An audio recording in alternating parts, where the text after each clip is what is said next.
அனைவருக்குமே வணக்கம். சற்று முன் கிடைத்திருக்கக்கூடிய ஒரு மிக மிக முக்கியமான செய்தி ஒன்று வெளியாகி உள்ளது. சற்று முன் கரூர் வழக்கில் நீதிபதியை 200 கோடிக்கு விலைக்கு வாங்கிய முதல்வர் ஸ்டாலின். இது மாதிரி செய்திகள் வெளியாயிருக்கு.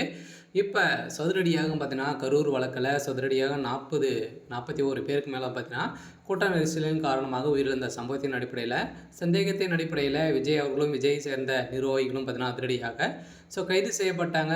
திமுகவினரும் பார்த்தீங்கன்னா அதிரடியாக விஜய் அவர்கள் தான் குற்றவாளி அப்படின்ற மாதிரி வழக்குப்பதிவு செஞ்சுருந்தாங்க. இந்த வழக்குப்பதிவின் அடிப்படையில் இதுக்கு சிறப்பு புலனாய்வு குழு பார்த்தீங்கன்னா தமிழகத்தில் அமைக்கப்பட்டது. இந்த குழு அடிப்படையும் கொடுத்த ஆதாரத்தின் அடிப்படையில் சதுரடியாக பார்த்தீங்கன்னா கரூர் வழக்கில் நீதிபதி வழங்கிய தீர்ப்பின் அடிப்படையில் நீதிபதி அவர்களுக்கும் முதல்வர் ஸ்டாலினுக்கும் இருவருக்குமே பார்த்தீங்கன்னா நிறைய தொடர்புகள் இருக்குது. அவர்கள் ஏற்கனவே குடும்ப உறுப்பினர்களாக இருக்காங்க அப்படின்றத பார்த்தீங்கன்னா இப்போ வெளிச்சம் போட்டு காமிச்சிருக்காங்க.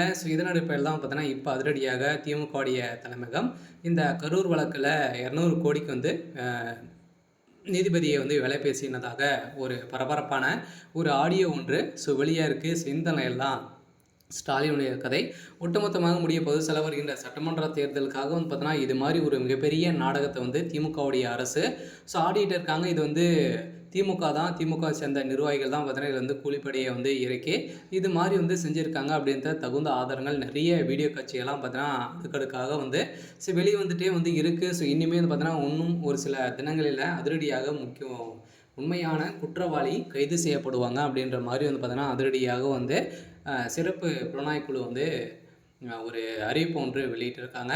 இதன் அடிப்படையில் அதிரடியாக திமுகவுடைய தலைமையகம் இந்த அறிவிப்பின் பிரகாரம் பார்த்திங்கன்னா பெரும் அதிர்ச்சியில் திமுகவுடைய அறிவாலயமே இருக்குது. முதல்வர் ஸ்டாலின் அவர்கள் பார்த்திங்கன்னா ஒரு மிகப்பெரிய செயலை செஞ்சுருக்காரு.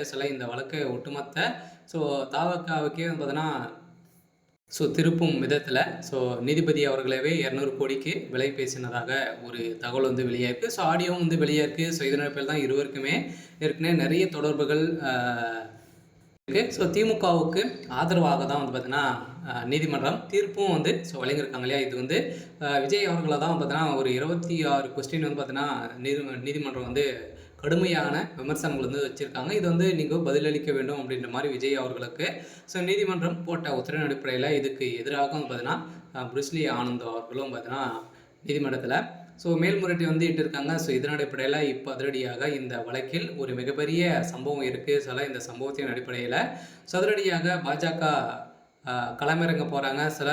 திமுகவுடைய கதை ஒட்டுமொத்தமாக முடிய போகுது. இருந்தாலுமே என்ன நடக்க போகுது அப்படின்றத வெயிட் பண்ணி பார்க்கலாம். இது மாதிரி செய்திகளை தெரிஞ்சுக்கணும் அப்படின்னா மறக்காமல் நம்மளுடைய சேனலை சப்ஸ்கிரைப் பண்ணி சப்போர்ட் பண்ணுங்கள். தேங்க்யூ.